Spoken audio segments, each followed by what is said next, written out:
Hey there guys, this is your host Richard with another marvelous video. 1978 is a very important year for us, the horror fans. A new wave of horror cinema was welcomed. With stalking killers, brutal gore, and a naive final girl, the template for a popular horror movie for the next 4 decades was set in stone by that one film. Now, sure, over the years, the formula, artistic styles, choices, everything's changed. But there's one thing that's remained the same even today, and that's our Scream Queens. A horror movie really doesn't feel like a horror movie without a Scream Queen. So, let's go back in time and look at the heroines of horror movies who gave stellar performances and rightfully earned the spot of the OG Scream Queens of the 80s and 90s. Before we go into our explanation, we have a very small request. If you like our content, please support us by subscribing to our channel. This is a small click for you, but for us, it means a lot. Thank you. Let's begin.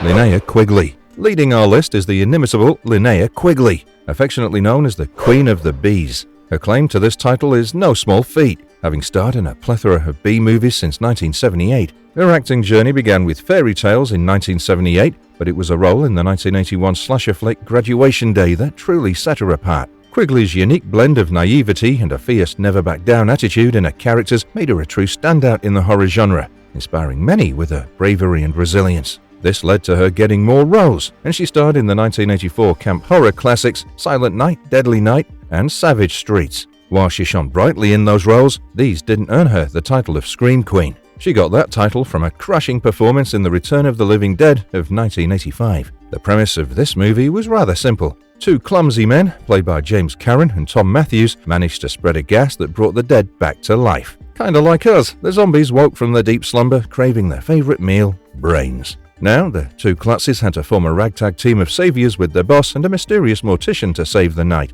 Linnea Quigley played Trash, one of the teen punks who got endangered in this kerfuffle. This performance was her breakout role, and ever since then, she's frequently collaborated with David Dakota and Kevin Tenney, which has made her a frequent name in the horror industry. Other than being an extremely popular Scream Queen of the B movies, Linnea Quigley is also a singer and an animal rights activist with 3 published books under her belt. Her versatility is truly admirable, showcasing her diverse talents and passions. So, while the movies may have shown her as a victim of different horror monsters, she's actually quite the role model to look up to, inspiring many with her diverse talents and passions.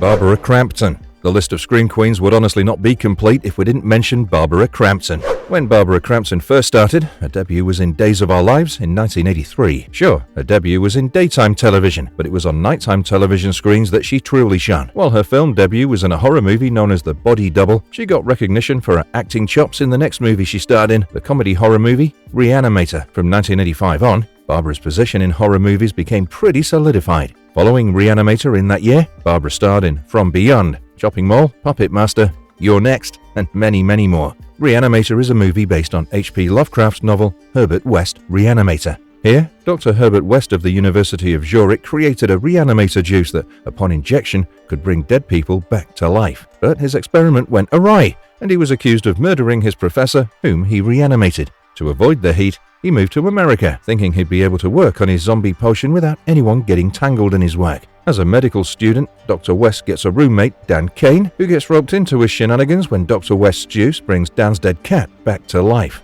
Barbara Crampton played the role of Dr. Megan Halsey, the daughter of the dean and Dan's fiancé, who accidentally stumbled across the pair while they were doing these experiments. Megan was horrified, and eventually she too was turned into one of those zombies when Dan injected her with the reanimator juice after a zombie killed her. Megan's scream when she first stumbled across a reanimated zombie still rings in my memory. It's just that iconic. Another mention-worthy scream from her would be in recent years though. Personally, I enjoyed this one quite a bit. You're Next, for those who don't know, is a rather decent movie. It came out in 2011, and here, Barbara Crampton played the matriarch of the family stalked by killers. In one of the scenes when her baby boy gets killed, the horrifying scream that she lets out makes it obvious that she was once considered one of the leading scream queens of the 80s. You can feel the pain, the fear, and the grief that her character is going through. And that, my friends, is what it means to be a scream queen.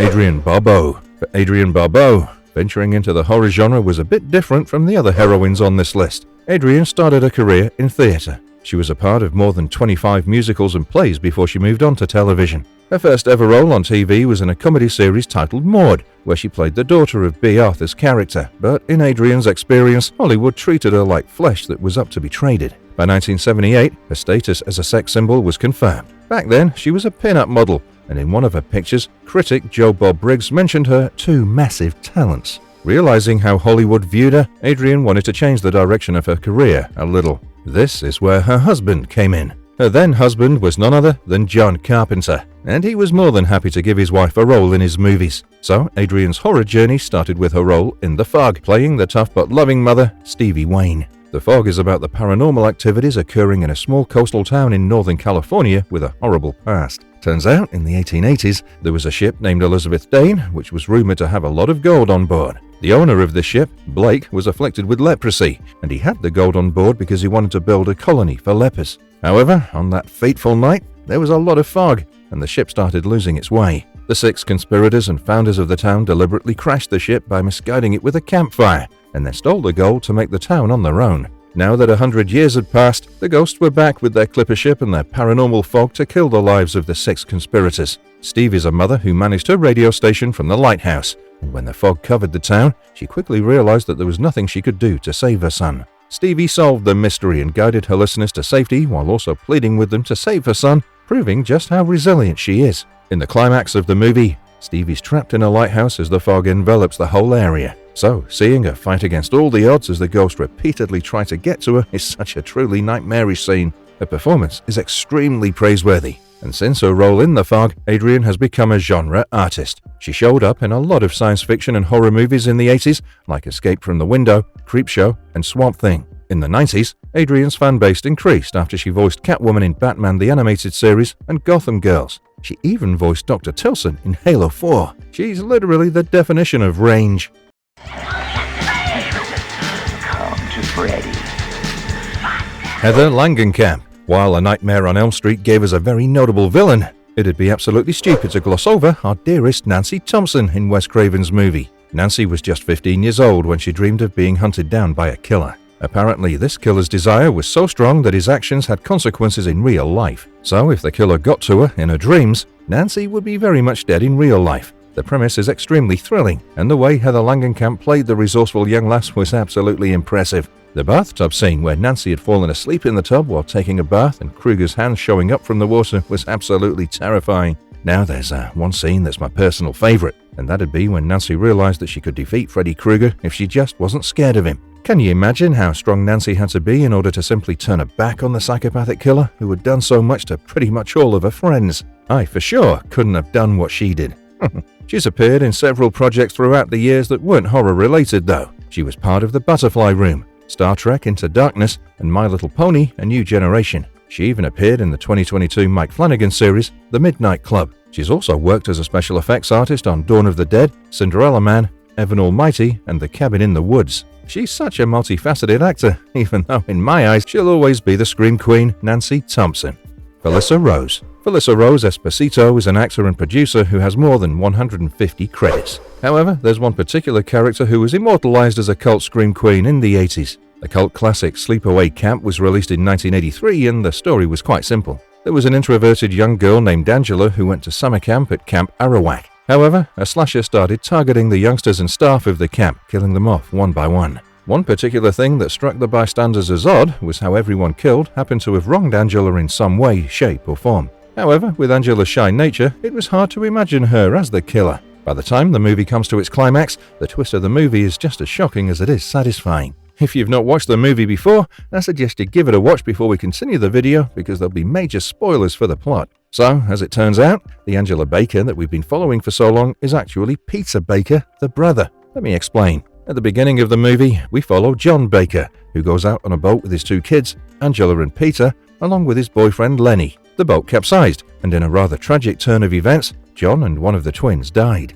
When we pick up the story after a few years, we see that the remaining twin, Angela, was living with her eccentric aunt, Dr. Martha Thomas. But at the end of the movie, it's revealed that Angela was the twin who died in the boat accident. Peter was the one who survived, and because Dr. Martha was obsessed with having a daughter of her own, she dressed the boy up as a girl and turned him into Angela. In the camp, Poor Angela, Peter, was repeatedly attacked, bullied and assaulted by the campers and the staff. The cook tried to sexually assault the young kid, the staff members turned away when Angela was getting bullied, and even the camper who showed romantic interest in the teen didn't quite respect her boundaries. All of these things triggered trauma in the character and made her go on a killing spree. Felissa Rose did such an amazing job at playing the shy Angela Baker. When the final reveal came, where Angela was standing nude, screaming and laughing maniacally while covered in blood, it left a mark on me. The scene was iconic, terrifying, and such a satisfactory reveal. Felissa Rose's iconic scream earned her a spot on the Scream Queens list, and honestly, while she gave a stellar performance in Silent Night, Zombie Night, The Perfect House, Camp Dread, Death House, Terrifier 2, and many more, in my eyes, she'd always be Angela Baker from Sleepaway Camp and Return to Sleepaway Camp. She was just that iconic.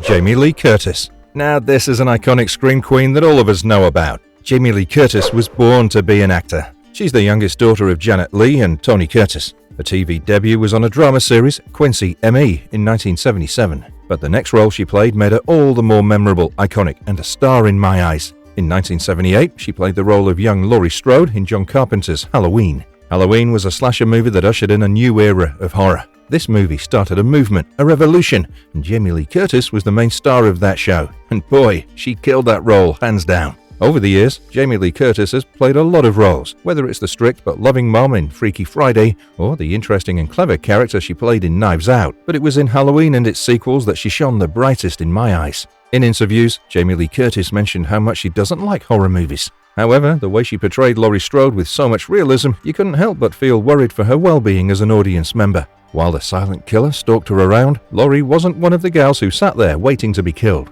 No. She grabbed a knitting needle and a hanger as her weapons. She managed to land quite a few stabs on him. Seeing her hide in that closet while Michael shook the closet and eventually broke it to turn on the light was scary. Jamie Lee Curtis was just 20 years old when she played Laurie Strode, which goes to show just how talented she is.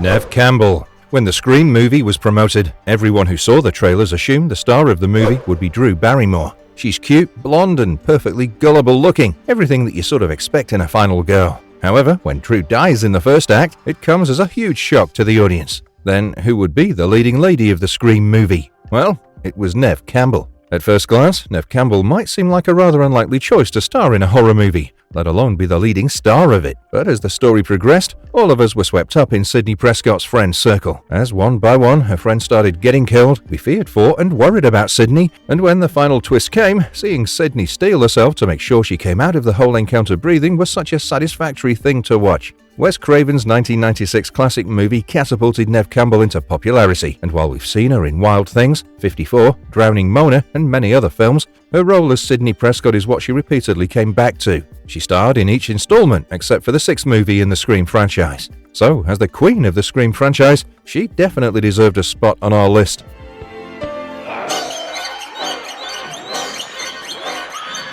Adrienne King. When we're talking about the slasher films of the 80s and 90s, there's another slasher franchise that we have to mention, the Friday the 13th franchise. Jason Voorhees, the murderous stalker who's willing to go to any length to prevent unmarried couples from being intimate, was quite an interesting character when he was first introduced in 1980. Adrienne King played the role of the final girl, Alice. She was a camp counselor at Camp Crystal Lake. Jason Voorhees, the mascot of the Friday the 13th franchise, was actually not the killer in the first movie. In this movie, we learn that Jason drowned in the lake while the counselors were being intimate. So, to get revenge for his death, Jason's mother was the one killing off counselors one by one. The final showdown between Mama Voorhees and our final girl happens by the Crystal Lake. Alice managed to decapitate her, but that wasn't the end of the fight. She fell asleep in a canoe after an exhausting fight to the death, and the canoe drifted out into the water. Right in the middle of the lake, she was attacked by Jason, the boy who drowned in the lake years ago. While this whole scene was chalked up as a bad dream, Alice herself admitted that Jason is out there and that he's not dead. And sure enough, in the second movie on the Friday the 13th franchise, where Adrienne King reprised her role as Alice, Jason Voorhees finally showed up. Alice is a resilient final girl. While in my eyes she never seemed quite as gung-ho as Laurie Strode was, seeing her decapitate Mama Voorhees was a treat.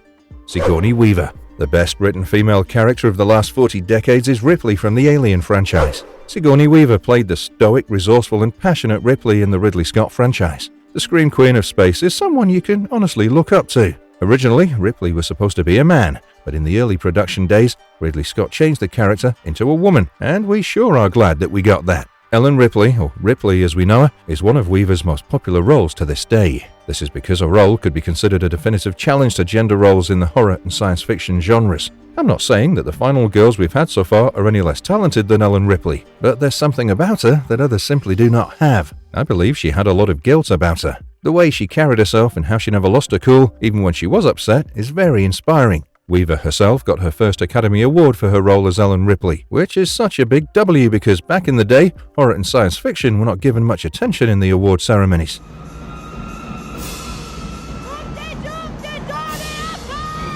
Winona Ryder. Listen, if there's one actress who has the secret location of the Fountain of Youth, it has to be Winona Ryder, because even after so many years, she's simply gorgeous. She was pretty memorable in her debut film Lucas, a drama with romance. However, many horror fans know her for her amazing roles in Beetlejuice, which came out in 1988, Edward Scissorhands in 1990, and Bram Stoker's Dracula in 1992. Although Edward Scissorhands wasn't a horror film, Winona's performance there was so iconic that I had to give it a special mention. As a horror fan, seeing Winona in Bram Stoker's Dracula play the role of the gullible and huggable Mina Harker was a treat. Her beauty had an element of ethereality to it, which I was very fascinated by. The scene where Dracula feeds on her neck and blood drips down her clavicle is equal parts beautiful and horrifying. Since I was barely 12 years old when I watched the movie, I have to say that her haunting beauty left a mark on my childhood self, and I personally can't imagine a Scream Queen list without her. In recent years, seeing Winona Ryder's mature acting in Stranger Things has been a nostalgic trip down memory lane.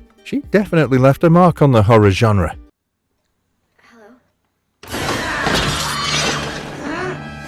Sarah Michelle Gellar. While many of us probably remember Sarah Michelle Gellar as Daphne from the Scooby-Doo movies or from Buffy the Vampire Slayer, in reality, the 1990s were her very own playground. After playing detectives for supposed supernatural hauntings in Scooby-Doo, Sarah Michelle Gellar became the chosen one tasked with saving her town and friends from supernatural elements of any kind. But this wasn't all that she did. Sarah Michelle Gellar also played a crucial role in the camp horror film known as I Know What You Did Last Summer. In the movie, Sarah plays the role of the prettiest girl in Southport, Helen. She and her friends accidentally hit a pedestrian on a road. Not wanting to get incarcerated and ruin their lives for good, these high schoolers decided to dump the body in the water, hoping this would be the last they saw of that guy. But, no. The next summer, all four culprits received messages from an anonymous killer who knew what they did last summer, and this time, vengeance would be his. Sarah's character Helen was stalked by the killer without her realizing. He entered her bedroom and cut her hair up right before her pageant. Sarah's death in the movie is, in my opinion, the peak that made all of us feel absolutely hopeless for the teens. Helen was right next to the main road, in an alleyway, barely a few feet away from the crowd that would have saved her, but the killer got to her first. This death and Sarah's overall performance earned her a spot on the Scream Queen list. However, before we move on to our next heroine, I think I should mention that Gellar played quite a notable role in Scream 2, where she was the sorority girl who was killed off by Ghostface while Sidney parted in Delta Lambda Zeta. Although her screen time wasn't much, Gellar's performance was a solid 10 out of 10 and marked the beginning of Ghostface's brutal pursuit after Sidney.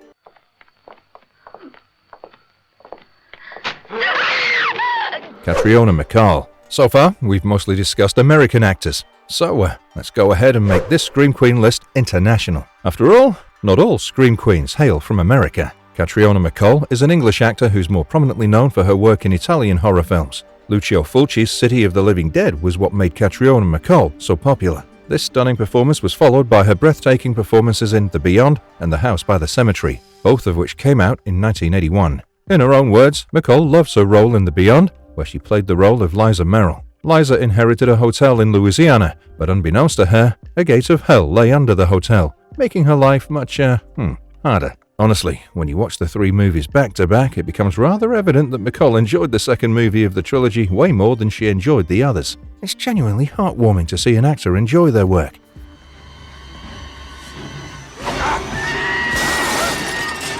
Drew Barrymore. One of the most famous horror scenes in the horror genre as a whole has to be the death of Casey Becker, played by the beautiful Drew Barrymore in the first Scream film. She appeared in the first 12 minutes of the movie, and honestly, with all the promotion going around about the movie at the time, everyone was sure that Drew would be the final girl of the flick. So, her death at the 12-minute mark was extremely shocking, with her chilling in her house, talking to a random caller just for fun. He keeps asking her about horror movies, and she keeps answering. Things are playful until they're not. She learns that her boyfriend is tied to her backpack and his life depends on her giving the right answer about Friday the 13th. When she fails, the caller disembowels her boyfriend, leaving Casey in a crying mess. But this wasn't over. The caller kept asking questions, and when Casey refused to answer, the caller gave chase. The scene was so brutal, and hearing Casey scream was such a gut-wrenching experience. She did a lot of the right things. She fought back, she had her element of surprise, and she'd almost made it to safety when the Ghostface caught up to her, murdering her in cold blood. Drew Barrymore intentionally chose this role to take the comfort zone of the popular actress who always survives the killing spree away from the audience. Thanks to that decision, we now have one of the most iconic killing scenes in the history of horror. Talk about the subversion of expectations.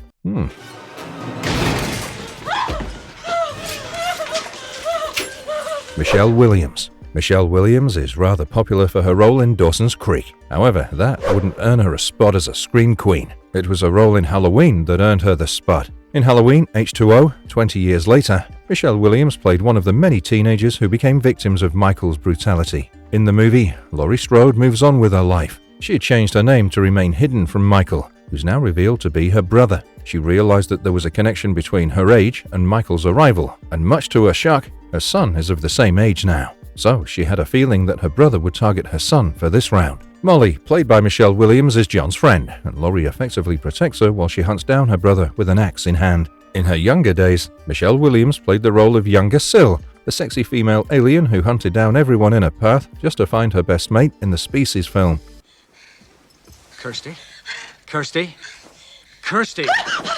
Ashley Lawrence. Although a visual artist with quite the talents in that field, Ashley Lawrence is hailed for her famous role in Clive Barker's movie Hellraiser. Kirsty Cotton may look like a young naive girl, but she's far from it. She was a curious young girl who noticed her stepmother going inside the house with a strange man. Figuring that her stepmother was cheating on her father, Kirsty wanted to catch them in the act. However, what she ended up seeing was far worse. Turns out, her stepmother had a relationship with her uncle Frank, who is now a skinless entity. The man that her stepmother had brought inside the house was brought as a sacrifice for Kirsty's uncle, and Kirsty witnessed it all. She knew she had to get out of the place as soon as possible, but with her uncle and stepmother closing in, things were getting a bit tough. That was when she noticed the artifact we know as Le Marchand's box. She quickly realized that her uncle was after the box, and she straight up yeeted the box out the window to distract her uncle. Using that distraction, she ran down and picked it up, leaving her uncle and stepmother behind. This was such a smart move. When Kirsty eventually solved the box and met with the Cenobites, she bargained to give them her Uncle Frank instead of her, which again is such a good move.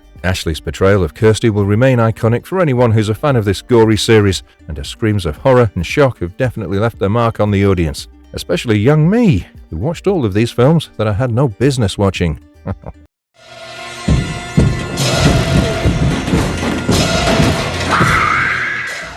Jennifer Love Hewitt. In I Know What You Did Last Summer, Jennifer Love Hewitt played the final girl, Julie. Julie is much more soft-spoken than the rest of the queens we've mentioned so far. Jennifer definitely played her with a delicateness that we don't see often on the list. However, that doesn't mean that Julie doesn't know how to bite back. In another iconic scene of the horror genre, we get to see Julie standing in the middle of the road, spinning around while screaming, "What are you waiting for?" Hearing Julie angrily scream at the unknown assailant who's been tormenting her and her friends for such a long time was quite a shift in her character. This point in the movie makes it very clear that Julie is not here to play around, especially because just a few moments before this scene, she found her friend's dead body in the trunk of a car, covered in crabs. But when she tried to show the body to her friends, the body was gone. This was her breaking point, and we love that.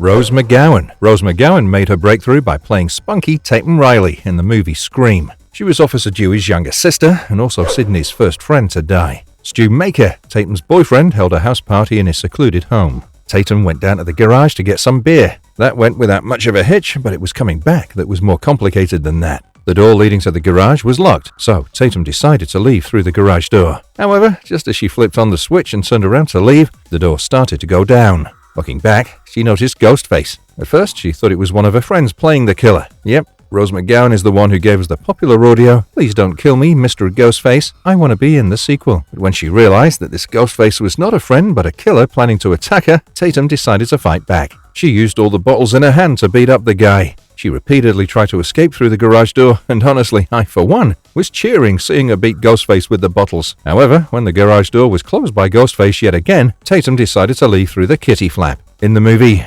Tatum gets stuck in the kiddie flap, and Ghostface simply flips the switch on the garage door, killing her in the process. However, in reality, Rose McGowan fits perfectly through the kiddie flap, and she had to be stapled to the set to ensure they could get this shot. This is such an iconic kill. I urge all of you to look it up if you haven't seen it before.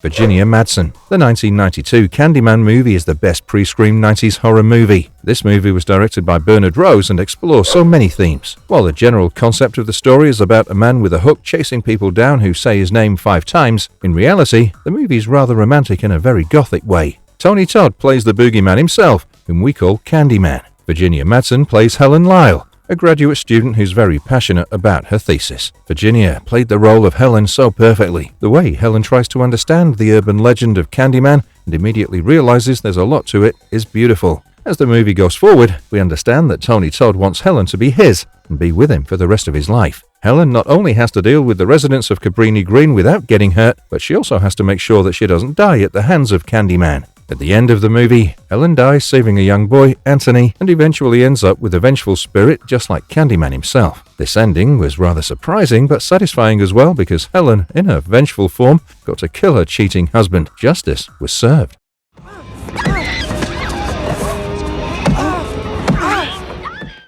Reese Witherspoon. As surprising as it might be, Reese Witherspoon was actually in horror movies before she became the famous Elle Woods, whom we loved so much. Reese Witherspoon starred in a thriller film called Fear with Mark Wahlberg. In this movie, Mark is a man with abusive, obsessive tendencies who wants Reese's teen character Nicole quite a bit, so he was willing to go to any lengths if it meant he got to be with her. After such a terrible relationship with Mark Wahlberg, the next person Reese was forced to date was our man Patrick Bateman in the movie American Psycho. Her role as the picture-perfect girlfriend was quite the breath of fresh air and gave us a better look at Patrick's character as a whole. After such terrible experiences, it's great that she went ahead and got a law degree in Legally Blonde.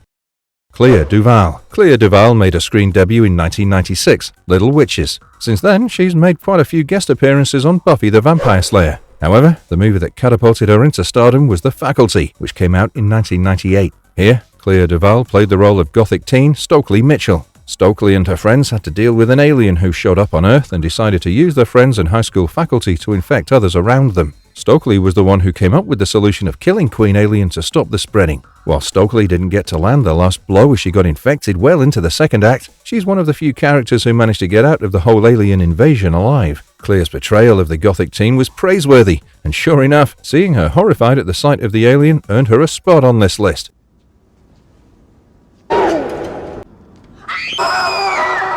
Katie Holmes. Dawson's Creek was also where Katie Holmes started her career. But right after this show, she went on to do several low and high-budget movies. The first movie that gave her a spot in the horror genre was her role in the 1998 classic Disturbing Behaviors. In this movie, we follow Katie's character Rachel, who lives in a town where a high school teacher leads a reprogramming camp of sorts for young delinquents. This reprogramming camp might seem rather innocent at first glance, but in reality, all the young kids were being chipped with microchips that changed their delinquent ways. The adventure and misadventures that followed this realization are definitely worth watching, in case you haven't had the chance to watch this movie. Debbie Ann Rochon. Lastly on our list is the Canadian actress Debbie Ann Rochon. She acted as a rock concert extra in the teen musical known as Ladies and Gentlemen, The Fabulous Stains. This experience made Debbie fall in love with acting, and she made her first film debut in Band in 1989. Since then, she's taken on 200 roles. Her role in Abducted 2, The Reunion, 1994, got her the runner-up Best Actress in Joe Bob Briggs' Hubcap Awards. She got tagged as a Scream Queen in Draculina magazine for her work in Broadcast Bombshell and American Nightmare. Rochon's contribution to B-grade horror movies is far greater than I can ever express, so honestly, if you're in the mood for a campy B movie, I do suggest checking out her roster.